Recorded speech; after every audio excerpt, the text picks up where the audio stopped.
كانت الأم تعبانة في المستشفى وحالتها حرجة، وكل الأطباء قالوا إن الحل الوحيد إن بنتها تتبرع لها بكليتها عشان تنقذ حياتها. بس الغريب إن بنتها كانت واقفة مش باين عليها القلق، ورغم معرفتها إنها هي الوحيدة اللي هتقدر تنقذ أمها إلا إنها بتتضايق وما كانتش عاوزة تتبرع لها بكليتها، ومش بتظهر رد فعلها ده.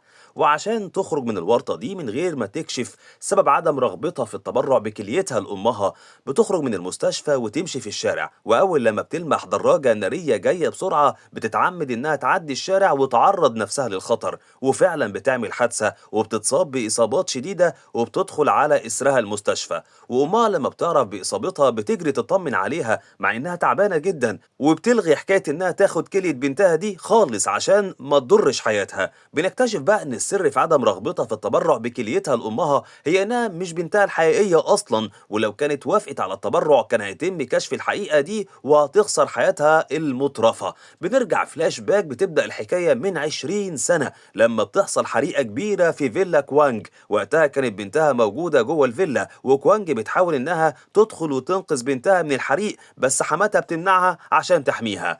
كوانج بيتقال لها إن بنتها ماتت في الحريق، وده اللي بيأكدوا لها كل اللي حواليها، والجثة اللي بيلاقوها بتكون متفحمة لدرجة إنهم مش بيتعرفوا عليها. بعد كام سنة من الحريق وكوانج خلاص اقتنعت إن بنتها ماتت، بيجي لها رسالة فيها صورة لأطفال في دار أيتام، وخطاب بيقول لها إن بنتها في الصورة دي وإنها عايشة ما ماتتش ولا حاجة زي ما فهموها. ساعتها كوانج من فرحتها بتجري على دار الأيتام عشان تتأكد من محتوى الرسالة، وبتتواصل مع مديرة دار الأيتام وبتدفع لها مبلغ كبير جدا عشان تساعدها إنها تعرف مين بنتها الحقيقية. وفوق كده بتعمل حفلة كبيرة في القصر بتاعها بتعزم فيها كل أطفال دار الأيتام باسم الشركة، ودي كانت حجة عشان تتقرب من الأطفال وتقدر تاخد عينات دي ان ايه منهم من غير مشاكل، والموضوع يبقى سري في نفس الوقت. وفي الوقت اللي كانت بتوزع فساتين جميلة جدا على البنات، كان مساعدها بيبدل الأكواب اللي البنات استعملوها عشان يفحصوها ويعملوا تحليل الدي ان ايه في السر طبعا.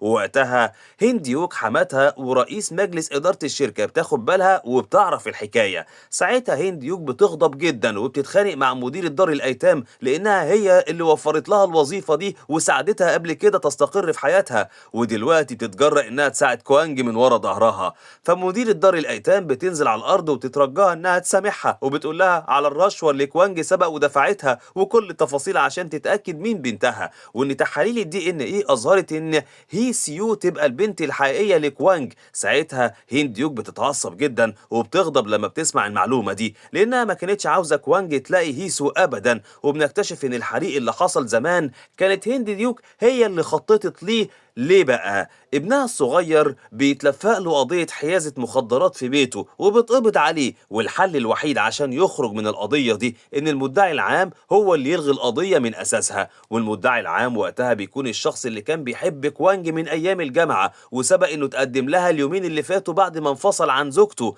عاوز يكمل الباقي من عمره مع اللي حبها بجد. بس كوانج كانت رفضت، والطريقة الوحيدة اللي هنديوك تخليه يعمل اللي هي عاوزاه وينقذ ابنها إنها تخلص من هي سيو عشان كوانج توافق تتجوزه. سي يونج بنت صاحبة الدار بتسمع الحكاية دي بالصدفة وبتتضايق جدا إن هي سيو طلعت بنت كوانج وإنها هتعيش في القصر وتتمتع بكل الثراء ده وهي لأ، وبتتعصب من شدة غيرتها وبتجري على المكتب تدور على تحليل الدي ان ايه عشان تتأكد وتتخلص منه. وساعتها أمها بتشوفها وبتتخانق معاها وبتضربها كمان. سي يونج بتترجاها إنها تديها الفرصة تعيش حياتها وتسيبها تبقى هي بنت كوانج عشان تعيش في الثراء والرفاهية دي وحياتهم تبقى أفضل. مديرة الدار بتتفاجئ من رد فعل بنتها والفكرة الجهنمية اللي خطرت على بالها، وإن دي فرصتها إنها تخدع كوانج عشان سي يونج هي اللي تورث ثروتها في الآخر. في اللحظة دي بتظهر هنديوك برضه وبتتكلم مع مديرة الدار وبتسألها لو كان عندها استعداد تساعدها، وسي يونج بتترجى هيون ديوك إنها تسمح لها إنها تلعب دور بنت كوانج اللي بتدور عليها. ومديرة الدار بتطلب نفس الطلب من هنديوك، وإنها لو ساعدتها في تغيير مصير بنتها هتعيش مقطوع عمرها للأبد. وفعلا هند يونج بتغير نتيجة تحليل الدي ان ايه في السر عشان يظهر ان سي يونج تبقى هي بنت كوانج، مع ان هي سو هي الابنة البيولوجية لكوانج. واول لما كوانج بتوصل لها نتيجة التحليل المزيفة بتصدق ان سي يونج هي بنتها وبتاخدها على القصر على طول، في الوقت اللي هي سيو بتنطرد من دار الايتام وبتشتغل في كل الوظائف الممكنة عشان تعول نفسها. بتمر 20 سنة، سي يونج بتكون عايشة حياة مترفة جدا وكوانج مدلعاها آخر دلع، في الوقت اللي بتكون هي سيو متبهدلة وبتنطرد من شغلها، ووقتها بتلجأ لكوانج اللي بتشغلها عاملة نظافة في الشركة. وبرغم صعوبات الحياة اللي هي سيو كانت بتمر بيها إلا إنها كانت عايشة بسعادة مع جي هو خطيبها وبيخططوا للزواج كمان. ما كانتش تعرف إن جي هو بيخونها أصلا وبيواعد سي يونج في السر، يعني سي يونج ما اكتفتش انها تسرق مكان هي سيو وتحل محلها في العيله، لا دي كانت مصممه انها تدمر لها حياتها بالكامل. وبتفتكر طفولتها، كوانج كانت متعوده انها تشتري لسي يونج كل الحاجات اللي المفروض ان بنتها الحقيقيه بتحبها، بس مفيش ولا حاجه منهم كانت سي يونج بتحبها عشان هي مش ليها باختصار، ومش دي الحاجات اللي كانت بتتمناها اصلا. وده مش بيخلي سي يونج حماسها يقل، بل بالعكس بتصمم اكتر انها تكسب محبة كوانج اكتر وتستغلها انها تحقق احلامها. بعد ال20 سنة سي يونج بتقابل هي سيو بالصدفة، وبنلاقي ان سي يونج بتعامل هي سيو بتعالي وتكبر طبعا، بس لما بتعرف ان هي سيو هتتجوز نار الغيرة بتولع في قلبها، وما كانتش متوقعة ان في حد هيعجب بيها وهيتجوزها وهي فقيرة كده. بس رد هي سيو عليها كان في منتهى الثبات، ولا بتتأثر بأي كلمة بتقولها سي يونج. بتقول لها ان خطيبها بيحبها جدا وحماتها كمان بتحبها وبتعاملها بحب. وبتسلم هي سيو دعوة الزفاف لسي يونج اللي بتتصدم لما بتقرا اسم العريس واللي بيكون جي هو حبيبها. الغريب في الموضوع بقى ان هي سيو لما بتروح تقابل جي هو بتكتشف انه في موعد مدبر، وبتكون حماتها مش بتحبها ولا حاجة زي ما كانت بتقول لسي يونج، بل بالعكس دي مش موافقة على جوازهم اصلا عشان هي مجرد عاملة نظافة، ولا تليق بابنها عشان هو مدعي عام.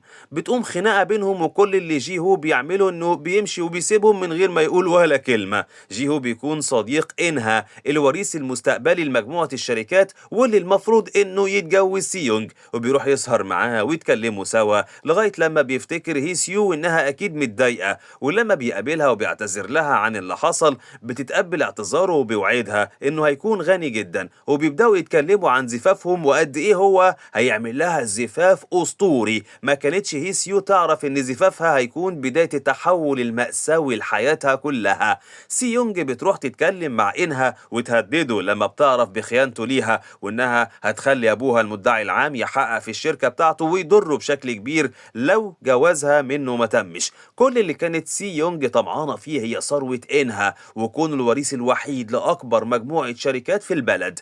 يوم الزفاف بيجي أخيرا، وفي الوقت اللي بتكون هي سيو في القاعة منتظرة بدء المراسم وجي هو بيرحب بالضيوف، بيتفاجئ بوصول سي يونج وبتكون لابسة فستان زفاف هي كمان أجمل من فستان هي سيو طبعا وأغلى. ساعتها بيجري عليها وبيبعدها عن الناس قبل ما يحصل مشكلة، ولما بيتخانق معها عشان جاية تبوظ له فرحه سي يونج بتقول له إنها غنية وإنها هتخليه يحقق حلمه. ساعتها جي هو بيهدى شوية وبيفكر في إنه أخيرا هيعرف يحقق حلمه ويبقى غني، وبيمشي مع سي يونج ويسيب هي سيو لوحدها والفرح بيبوظ.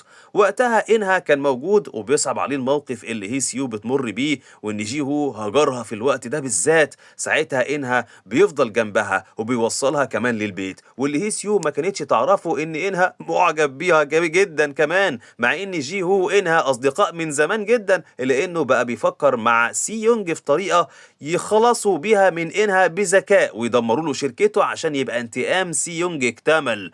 وبيوصلوا لان جي هو هيعمل شوية تحقيقات كده يكشف بيهم تورط شركة انها في اعمال الرشوة، ويدخل انها السجن وتبقى مشكلتهم اتحلت وهما الاتنين يقدروا يتجوزوا من غير اي مشاكل.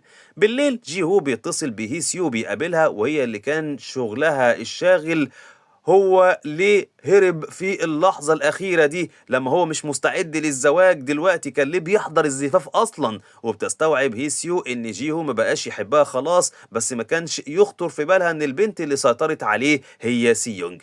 تاني يوم كوانج كانت بتحقق مع سي يونج لأنها شافتها وهي خارجة من الزفاف مع جي هو وبتفهم العلاقة اللي بينهم، وساعتها بتحذرها إنها تسرق سعادة شخص تاني وتبعد عن جي هو. ساعتها سي يونج بتتضايق وبتحقد أكتر على هيسو لأنها عارفة إن هيسيو هي البنت الحقيقية لكوانج وفاكرة إن كوانج بتحبها أكتر منها. بعدها كوانج بتقابل جي هو وبتحذره عشان يبعد عن سي يونج وبتقول له إنها بتستغله عشان تدمر إنها مش أكتر. وعشان جي هو يتأكد بيروح يقابل أبوها اللي بيبقى مديره وبيسأله عن مواصفات الشخص اللي سي يونج بتحلم تتجوزه. أول رد من والدها إنها عاوزة تتجوز رجل أعمال غني جدا زي إنها مثلا. ولما جيهو الشك بيملى قلبه إن سي يونج بتستغله مش أكتر عشان توصل للي هي عاوزاه، بيتصل بهيسيو وبيروح يقابلها يقضي معاها اليوم وهي وبنتهم. من حظه بقى إن سي يونج بتشوفه وهو في الحديقة مع عيلته وإنه بيتمتع بوقته مع بنته ولا هي على باله، حتى تليفونه ما كانش بيرد عليه. وساعتها غيرتها من هيسيو بتزيد أكتر وأكتر، ولما جيهو بيشوفها من بعيد بيروح وراها بيقول لها تبعد عنه عشان هو قرر يعيش في سعادة مع هيسيو بنتهم، وإنها كده كده هتتجوز إنها، يبقى ليه اللف والدوران بقى وإنها تستغله بالشكل ده. ساعتها سي يونج بتتعصب وبتقول له إنها مش بتحب إنها ولا حاجة، والجواز ده اللي حدده عيلتها وهي ما كانتش ليها الاختيار خالص. لما هيسيو بتشوفهم واقفين مع بعض بتسأله عن علاقتهم، فكان ردوا عليها إنه كان بيتكلم معاها في شغل مش أكتر، وهي من ثقتها العمياء فيه بتصدق كلامه، بس من جواها ما كانتش مرتاحة قوي. وبتسهر بالليل لوحدها وبالصدفة بيشوفها إنها وبيقعد معاها، وسيونج بتمر في الشارع وبتشوفهم قاعدين مع بعض، فبتتضايق أكتر إن هيسيو وراها مش عارفة تخلص منها أبدا. ولما بيغمى عليها إنها بيشيلها يرجعها بيتها وبيطمن على عيلتها وبيمشي في هدوء، بس من وقتها وهو مش عارف يشيل صورة هيسيو من دماغه خالص ولا عارف يبطل تفكير فيها، وبيحس إنه وقع في حبها بجد. بعدها سيونج بتروح لهيسيو بيتها تتخانق معاها عشان شافتها مع إنها، بس هيسيو بتدافع عن نفسها وبتزقها بعيد عنها لما بتحاول سيونج تضربها في اللحظة اللي بيدخل فيها جيهو. وساعتها سيونج بتمثل إنها اتصابت وبتلعب دور الضحية يا عيني، وجيهو بيمشي معاها عشان يوصلها، بس هيسيو لما بتنزل وراهم بتشوفهم مع بعض وبتتصدم لما بتكتشف بإن سيونج هي البنت اللي جيهو اتخلى عن زفافهم علشانها. طبعا هيسيو من صدمتها ما كانتش قادرة تقف حتى على رجليها، وتاني يوم سيونج بتقرر إنها عشان تخفي هويتها الحقيقية لازم تتجوز إنها حتى لو ما كانتش بتحبه عشان تداري ماضيها بنفوذه وثروته في نفس الوقت. ولما بيعلنوا خبر خطوبتهم وجوازهم القريب جيهو بيتصدم وبيتضايق جدا وبيتأكد إنها طول الوقت كانت بتلعب بيه وهو اللي اتخلى عن بنته وخطيبته علشانها. وعشان جيهو ينتقم بقى بيجي ومعاه محققين ويواجه كوانج بإن في بلاغ بتورط شركتها في أعمال مشبوهة ورشوة،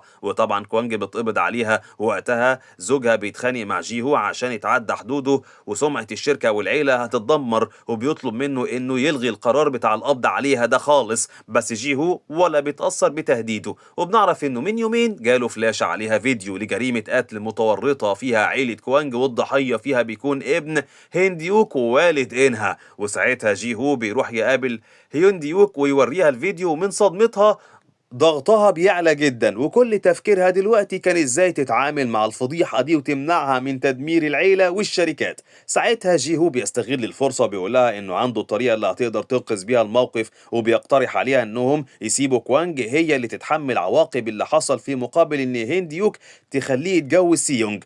هينديوك بقى بتوافق على خطة جيهو لأنه الأفضل من وجهة نظرها إنها تضحي بزوجة ابنها ولا إن الشركة تخسر مكانتها في السوق.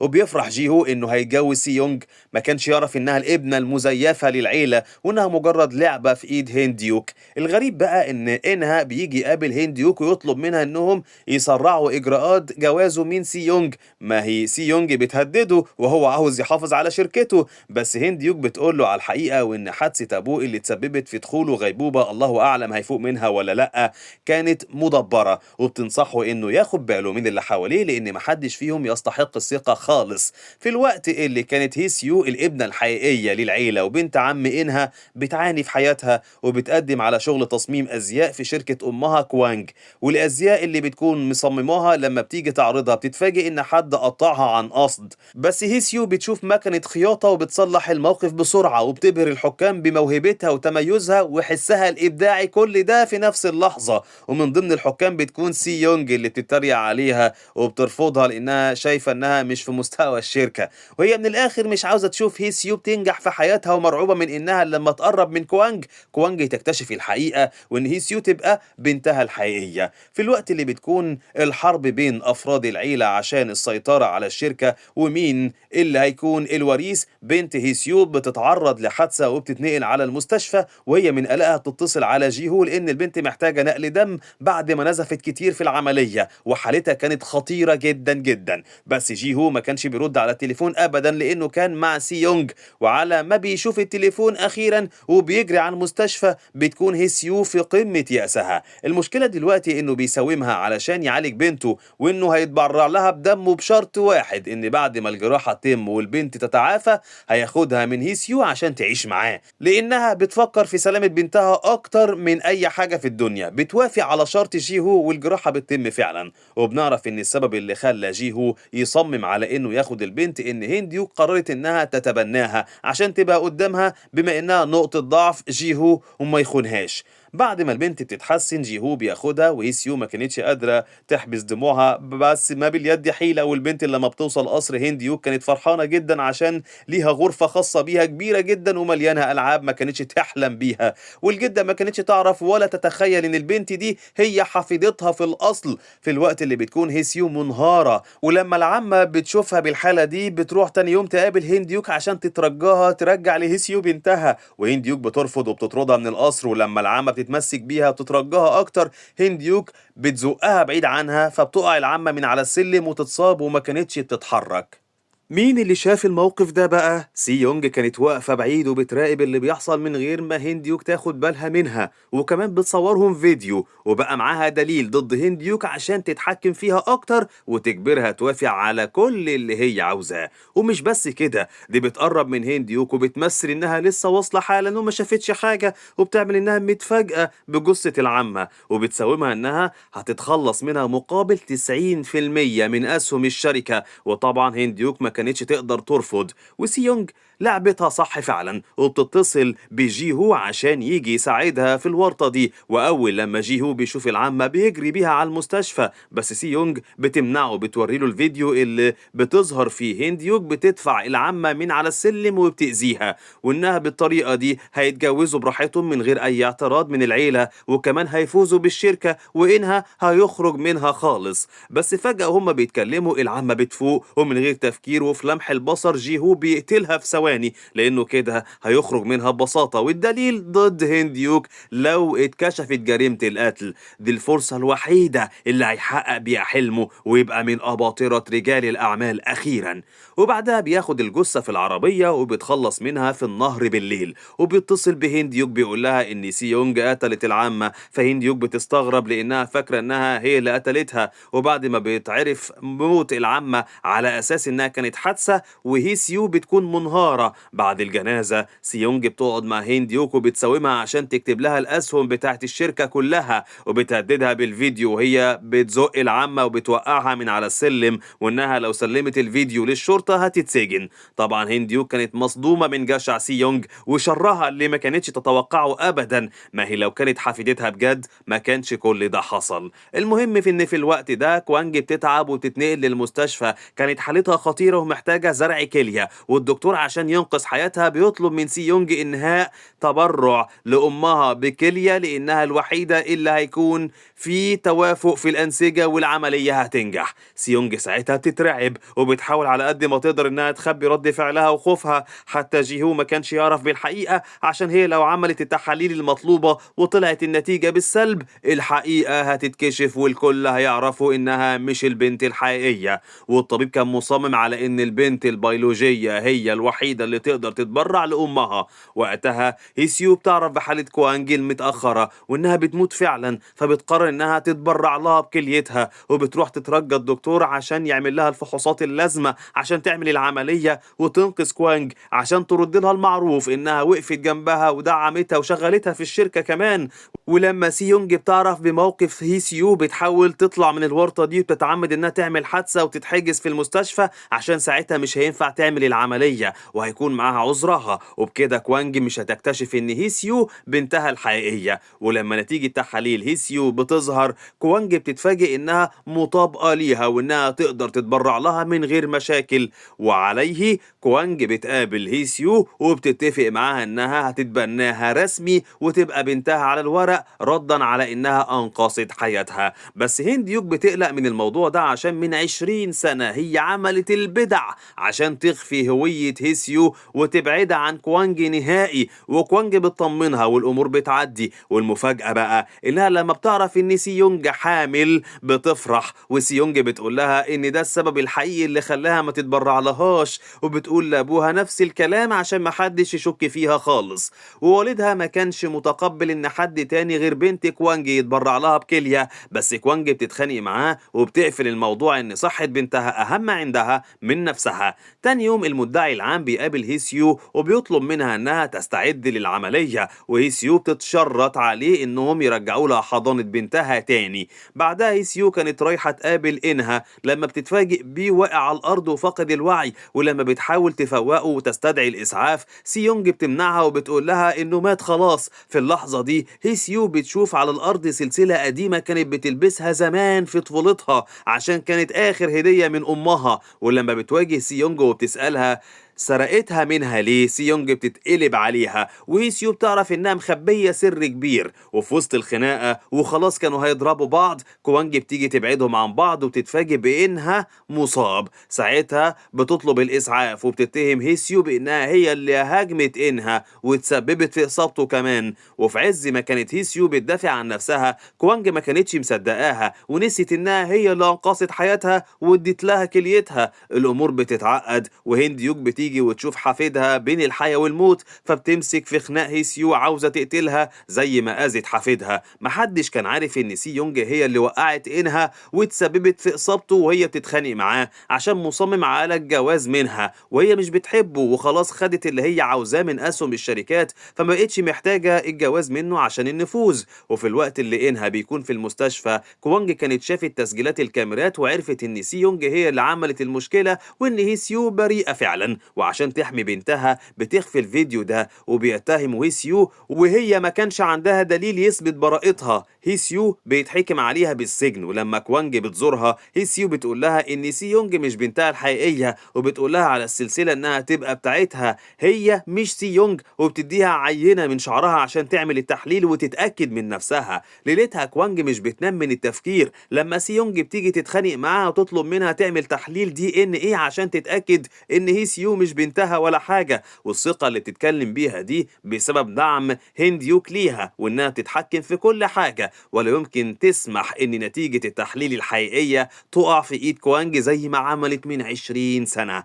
المهم ان هند يوك بتحل الموضوع وبتزيف نتيجة التحليل تاني وبتروح بيها تزور هيسيو اللي كانت متحمسة ان اخيرا الحقيقة هتبان وهتجتمع مع امها، بس بتتصدم لما هند يوك بتقول لها ان كوانج عمرها ما هتعترف بيها. ولما كوانج بتيجي تاني يوم تزورها ومعاها نتيجة التحليل، بتتفاجئ هيسيو ان التحليل سلبي وبيظهر انها لا يمكن تكون بنت كوانج، وبتوعد هيسيو انها هتعتني ببنتها وكمان لما تخرج من السجن هتدفع لها تعويض حلو جدا. بس ساعتها هيسيو بتغضب وبتقول لها انها حتى لو عرفت الحقيقة في يوم من الايام واكتشفت انها بنتها الحقيقية، فهي مش عاوزة تعرف ام قاسية وشريرة زيها. بعد فترة في السجن هيسيو بتشوف في الجريدة خبر زفاف جي هو وسي يونج، وما كانتش عارفة هي ليه مصيرها هي بالذات اللي بيكون مأساوي كده طول الوقت. في الوقت اللي بيكون إنها بدأ يفوق من الغيبوبة، بس بسبب إصابة المخ بيكون عنده فقدان جزئي للذاكرة، وما كانش متعرف على أي حد من عيلته، وكل اللي بيفكر فيه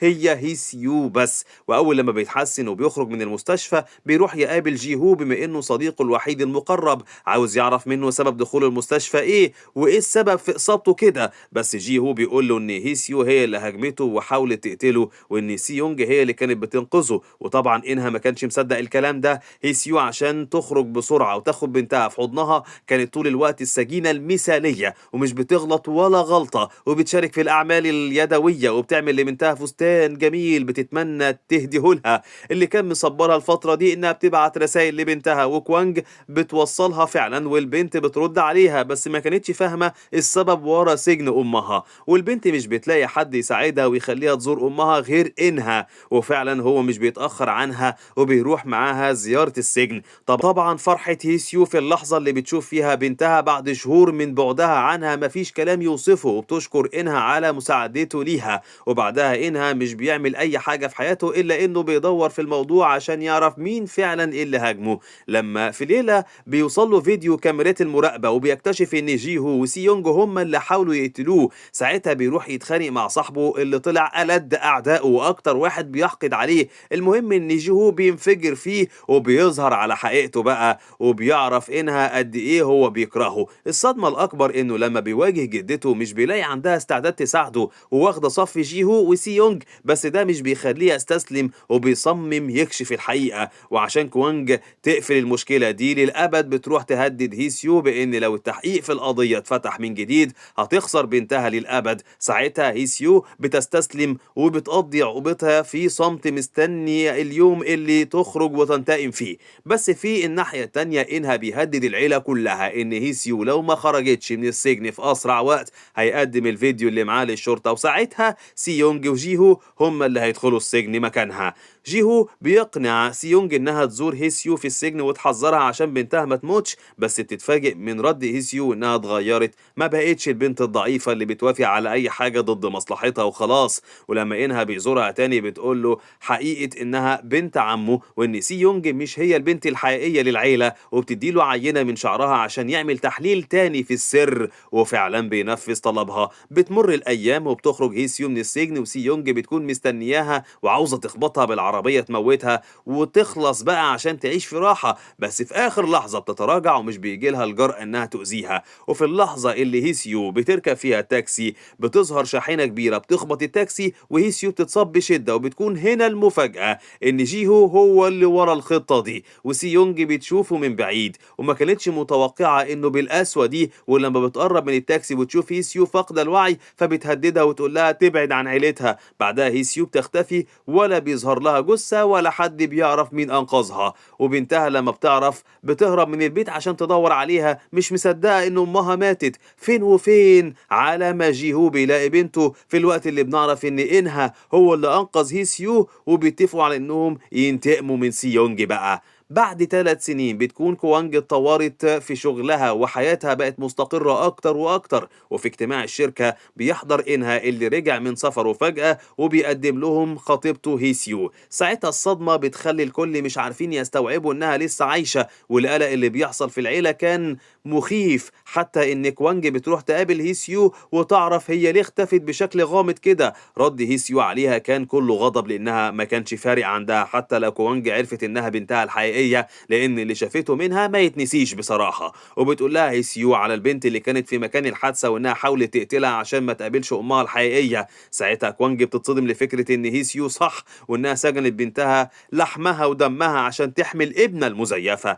الغريب في الموضوع ان الكل لاحظ تغيير هيسيو وشخصيتها الجديده، واللي بيغيظ سي يونج اكتر ان هيسيو اخذت منصب كبير في الشركه. ولما بتتخانق معاها هيسيو بتقول لها انها درست ال3 سنين في اكبر مدارس الموضه ورجعت عشان تثبت لها مين فيهم اللي تستاهل كل الثروة دي. وبعدها هيسيو بتروح تقابل جيهو وبتهدده عاوزة حضانة بنتها، بس هو اللي بيهددها بانه ممكن يحرمها منها للابد. فبتتغير هيسيو لشخصية لطيفة وبتقوله انها لسه بتحبه وانها بتستغل انها وبس، وطبعا ده مش حقيقي. هي عاوزة توقع بينه هو وسي يونج وتثبت لها انه لسه بيحبها هي عشان تخليه يخسر كل حاجة. وبتتفق معاه يخرجوا سوا على العشاء، وجيهو بيوافق بيوافق على طول وبيروح في الميعاد، بس وقتها كانت سيونج موجودة في المطعم وبتشوفه وهو جاي يقابل هيسيو وقاعد معاها بكل حب، وهي بتغيظ سيونج اللي جيهو مش عارف بوجودها وراه أصلا. ولما بتتصل عليه بتتفاجئ إنه بيتجاهل اتصالها ومركز مع هيسيو بس على الآخر. وقتها هيسيو بتعمل إنها رايحة تظبط المكياج بتاعها وبتتكلم مع سيونج وتضربها كمان، وساعتها جيهو بيسمع صوتهم وبيروح يهدي الأمور وبيقول لهيسيو إن بنتها فقدت النطق بسبب فقدانها. ساعتها هيسيو بتنهار، وهو لما بيرجع البيت سيونج بتتخانق معاه وهو بيتحجج إنه كان بيتكلم مع هيسيو عشان بنتهم مش أكتر. هيسيو بتشتغل في شركات العيلة كمصممة أزياء، المصممة الأساسية كمان بأمر من هنديوك. بعدها بكام يوم بينتشر خبر في الصحف وعلى الإنترنت إن كوانج عندها طفلة تانية اتربت في الملجأ. ساعتها كوانج لما بتشوف الخبر بتتعصب وبتكسر المكتب. الخوف بيكون من تأثير الخبر على سمعة العيلة والشركة، وسيونج كانت مقتنعة بإن هنديوك هي اللي ورا الخبر ده بما إنها بتساعد هيسيو، يبقى هي عاوزة تكشف كل حاجة وبتفكرها بالفيديو اللي معاها. كوانج بتكتشف إن اللي أمر بقتل هيسيو زمان هو جيهو، فما كانتش عارفة تستوعب هو ليه عاوز يقتل أم بنته.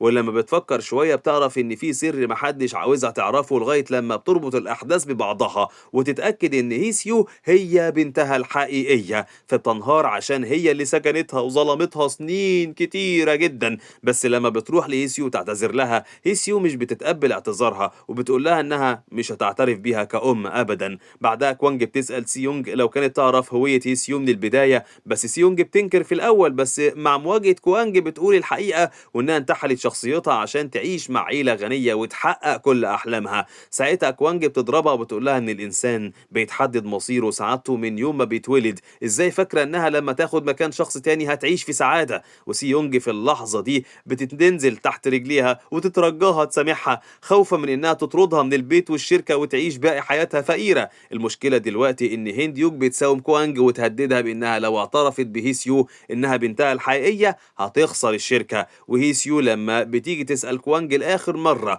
لو كانت هتعترف بيها ولا لأ، كوانج بتقولها إنها ما كانتش تعرف الحقيقة وإن هنديوك هي اللي ورا كل اللي حصل. فبتفهم هيسيو إنها مش عاوزة تعترف بيها. في الوقت اللي إنها بيقرر إنه يحل المشكلة ويكشف المدبر الحقيقي وبيجمع العيلة ويتكلم معاهم وبيقول لهم إن كوانج مش هتعترف بهيسيو خلاص. ورد هنديوك على كلامه بيثبت إنها هي المدبر واللي فرقت بين الأم وبنتها زمان. وبتتفاجئ إن هيسيو وكوانج قاعدين في الغرفة المجاورة سمعوا كلامها وعرفوا الحقيقة، واتأكدت هيسيو من براءة أمها.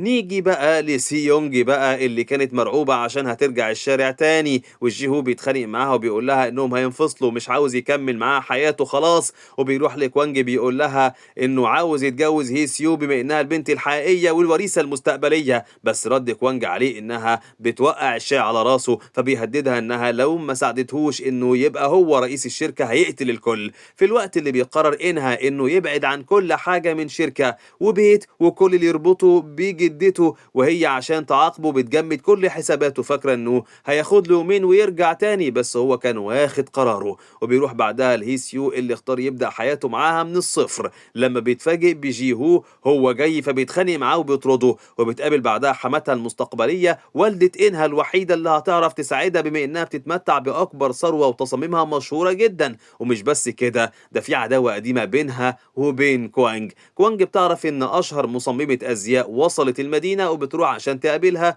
وبتفتكر إنها سونج جون والدة إنها، بس مش بتكون هي. المفاجأة إن المصممة اللي مستنيينها على نار هي هيسيو كانت بتعامل أمها بجفاء زي الغريبة بالظبط عشان مشاعرها ناحيتها متأثرة على حكمها وانتقامها، لأنها هي وإنها عاوزين يدمروا هنديوك ويعرفوا مين اللي حاول يقتل أبوه زمان. سيونج لما بتشوف هيسيو في المكتب مع جيهو بتتخانق معاها عشان عاوزة تدمر زواجها، بس تتفاجئ بجيهو بيقول لها إنه مش هيكمل معاها حياته لأن زواجهم بقى تعيس ووجوده معاها ملوش مستقبل بعد ما عرف إنها ولا حاجة ومش الوريثة الحقيقية كمان. بعد ما سي يونج بتمشي، هي سيو بتوري له فيديو له وهو بيتخلص من الأدلة وإن هو اللي قتل عمتها. ساعتها جي هو بيترعب لأنه كده حياته هتتدمر، وبتوافق هي سيو على إنها تحمي سره وبتطلب منه يطرد سي يونج. وفعلا أول لما بيرجع البيت بيطرد سي يونج، وساعتها رغبتها في الانتقام بتزيد لأنها عمرها ما ركزت في ماضيه عشان يلوم عليها أصلها، وبتقرر تنتقم منه بجد، خصوصا لما بتنطرد كمان من مكتبها في الشركة. الأمور بتتعقد لدرجة إن هيسيو وكوانج بيتخانقوا مع سي يونج وبيطردوها من الشركة. بعدها بنشوف سونج جي على سطح المبنى وماشية كأنها مش في وعيها، وبترمي نفسها من فوق المبنى، وإنها مش بيلحقها للأسف، وبيشوف أمه بتموت قدام عينيه ومش بيقدر ينقذها. وبعد جنازتها بيعرف إن قبل ما ترمي نفسها من فوق المبنى كانت أكلت عصيدة مش عارفين مصدرها منين، وإنها السبب في تصرفها الغريب وموتها ده جريمة قتل. وبيقرر إنه يشرح جثتها عشان يعرف الحقيقة، مع إنه عارف إن جي هو اللي ورا موتها. المفاجأة بقى إن جي بيروح لهند يوك وبيعترف لها بقتله لسونج جي من غير أي ندم خالص. وفي يوم تاني كان بيزورها وبيديها عصير، أول لما بتشرب منه بتحس بألم في حلقها ومفيش دقايق إلا وبتغيب عن الوعي. كان عاوز يقتلها عشان يورث كل حاجة قبل ما تظهر الحقيقة. وبعد موتها جي وسي يونج بيسيطروا على الشركة، بس كوانج كانت عاملة لهم فخ وبتراقبهم لغاية لما بتسجل محادثة ليهم وهما بيتكلموا على قتل هند يوك وكل الجرائم اللي ارتكبوها عشان يوصلوا لرئاسة الشركة. بس بنته هي الوحيدة اللي بتتأثر وبقت معزولة، والكل بيتنمر عليها إن أبوها قاتل. ولما هيسيو بتنشر خبر إن جيهو قاتل، جيهو بيحاول إنه يقتل نفسه بس بنته بتمنعه، وفي الآخر بيتسجن عقابا على كل الجرائم اللي ارتكبها. ووقتها هيسيو بتزوره في السجن وبتسيب له صورة بنته عشان يفضل فاكرها. وساعتها جيهو بيندم وهو بيفتكر أوقات السعيدة مع هيسيو بنته، وإنه بطمعه خسر كل حاجة. وهيسيو وإنها في النهاية بيتجوزوا وبقوا هما الاتنين اللي بيديروا الشركة وبيعيشوا في سعادة، في الوقت اللي بتكون سي يونج اتسجنت هي كمان. وبكده نكون وصلنا لنهاية ملخصنا النهاردة. أشوفكم على خير يا أحلى متابعين، سلام.